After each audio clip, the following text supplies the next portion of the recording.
Have a good day, everyone. Welcome back again to my channel. Now, let us recall one topic in mathematics that might appear in licensure examination for teachers. And our fourth topic is about divisibility rules. So, let's start.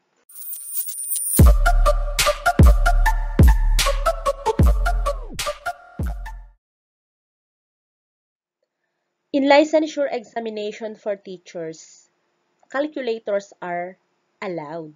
So, if there are questions about divisibility, we can just enter the numbers in our calculator, then the answer will appear. But it is still good if we know the divisibility rules because these are shorthand and useful way of determining whether a digit is divisible by a divisor without performing division. So, hindi natin kailangang i-perform yung operation na division at hindi natin kailangang gumamit ng calculator kapag alam natin ang divisibility rules. So, usually, we are just going to examine the given digits. And we can say that a number is divisible by one number when the result is a whole number, meaning there is no remainder. So, ano-ano ba yung mga divisibility rules natin? So, unahin natin yung divisibility rule by 2. So, hindi ko na isinama dito yung by 1 because it is understood that all numbers are divisible by 1. So, dito na tayo kay by 2. A number is divisible by 2 if the last digit is 0, 2, 4, 6, or 8, meaning when the number is even. So, example of a number that is divisible by 2 is 312 because 2 is even. How about the divisibility rule by 3? So, we can say that a number is divisible by 3 if the sum of the digits is divisible by 3. So, example is 312. So, 312 is divisible by 3 because the sum of the digits 3, 1, and 2 is 6. And 6 is divisible by 3. That's why 312 is also divisible by 3. How about the divisibility rule by 4? We can say that a digit is divisible by 4 when the last two digits form a number that is divisible by 4. So, example, we have 49,808. So, the last two digits are 0, 8, or simply 8. And 8 is divisible by 4. So, these numbers, 49,808, is divisible by 4. Next, we have here the divisibility rule by 5. So, a number is divisible by 5 if the last digit is 0 or 5. So, for me, it is the easiest divisibility rule. Next, we have by 6. A number is divisible by 6 if it is divisible by 2 and 3. So, dapat divisible siya kay 2 at the same time divisible siya kay 3 para masabi natin na siya ay divisible by 6. So, example is 114. And how about yung ating divisibility rule by 7? So, a number is divisible by 7 if the difference obtained after subtracting twice the last digit from the number formed by the remaining digits is divisible by 7. So, for example, we have here 112.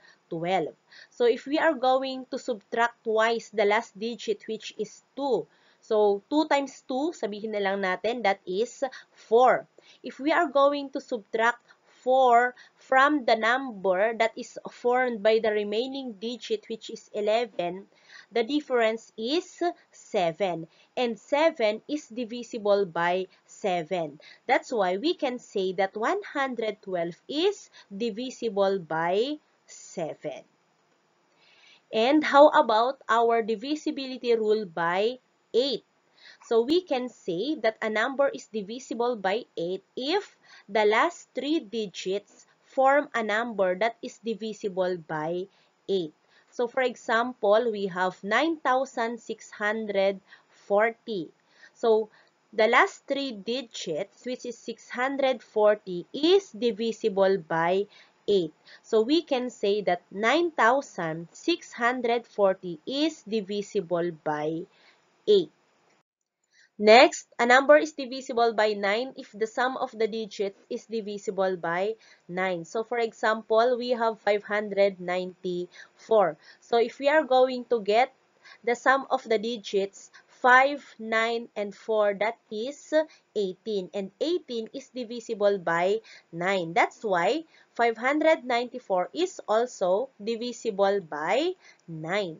Next, a number is divisible by 10 if the last digit is, yes, 0. So, all numbers that end in 0 is divisible by 10. So, for example, we have 5,940. How about the divisibility rule by 11? So we can say that a number is divisible by 11 if the difference of the sum of alternating digits is divisible by 11. So for example, we have 1,936. So we are going to get the difference of the sum of alternating digits. So, the alternating digits are 1, 3, and we have 9 and 6. So, 9 and 6, that is 15. Minus 1 plus 3, that is 4. So, we have 15 minus 4 is 11. And 11 is divisible by 11. That's why 1,936 is also divisible by 11. Next, a number is divisible by 12 if it is divisible by 3 and 4. So, for example, we have 312. So, these are some of the divisibility rules. So, marami pang divisibility rules, pero hanggang by 12 lang yung aking maipe-present sa inyo. And now, let us proceed with our review questions. So, we are going to choose the letter that corresponds to the correct answer. For number 1, which of the following is divisible by 8?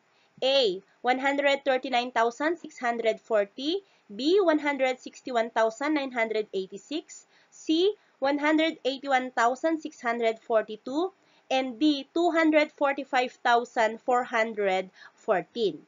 So again, we can say that a number is divisible by 8 if the number formed by the last three digits is divisible by 8. So ang titignan natin ay yung number that is formed by the last three digits. So if the number is divisible by 8, then we can say that the given is also divisible by 8.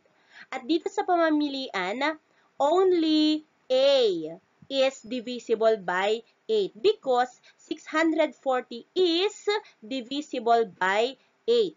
So, the last three digits of the remaining options, B, C, and D, are not divisible by 8. So, only 640 is divisible by 8. Kaya, ang sagot natin ay 139,640. Next, which of the following statements is not correct?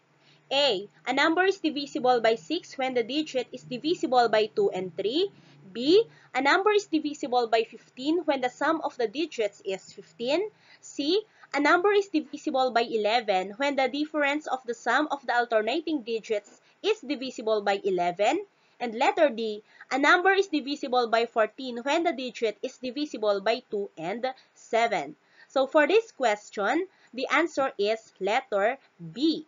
A number is divisible by 15 when the sum of the digits is 15.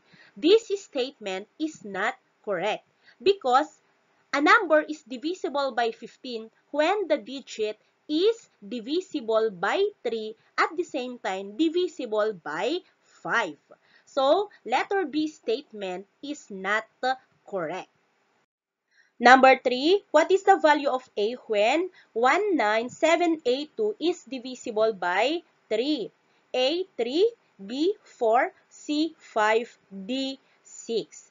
So, the best solution na pwede natin gawin dito is to substitute each option in the given. So, since calculator is allowed, then we can just substitute the options in the given. So, halimbawa, i-substitute natin yung 3 doon sa given.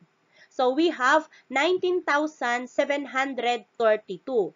Is 19,732 divisible by 3? So, if not, then isunod natin yung ibang options. Pero, kapag gagamitin natin ang divisibility rules, kailangan yung sum ng digits ay divisible by 3. So, halimbawa, kapag ginamit natin si 3, so the sum of the digits is 22. 22 is not divisible by 3. So, 3 is not the answer. How about 4? Kapag isinubstitute natin yung 4 doon sa given, yung sum ng digit ay 23. And 23 is not divisible by 3. So, next option is 5. The sum is equal to 24. And 24 is divisible by 3. Therefore, letter C, which is 5, that is the answer. So, our answer is letter C. So, ganun lamang kapag gagamit tayo ng divisibility rule. Pero, katulad niya ng sabi ko, pwede naman ang calculator. Kaya, ang gagawin lang natin, i-substitute na lang natin yung options doon sa given and i-divide natin siya by 3. Number 4, which of the following is divisible by 7?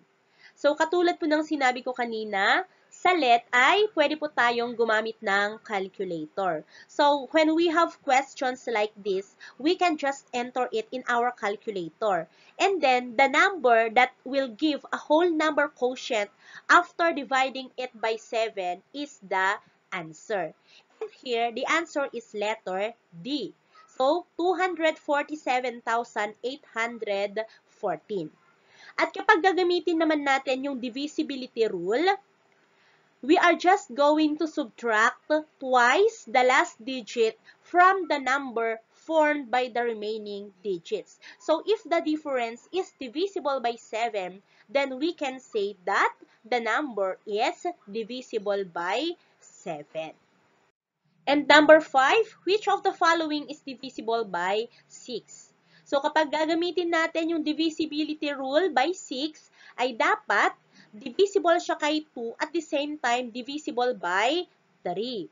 So, the option that is divisible by 6 is 5,214. The other options are not divisible by 6. So, our answer is letter A.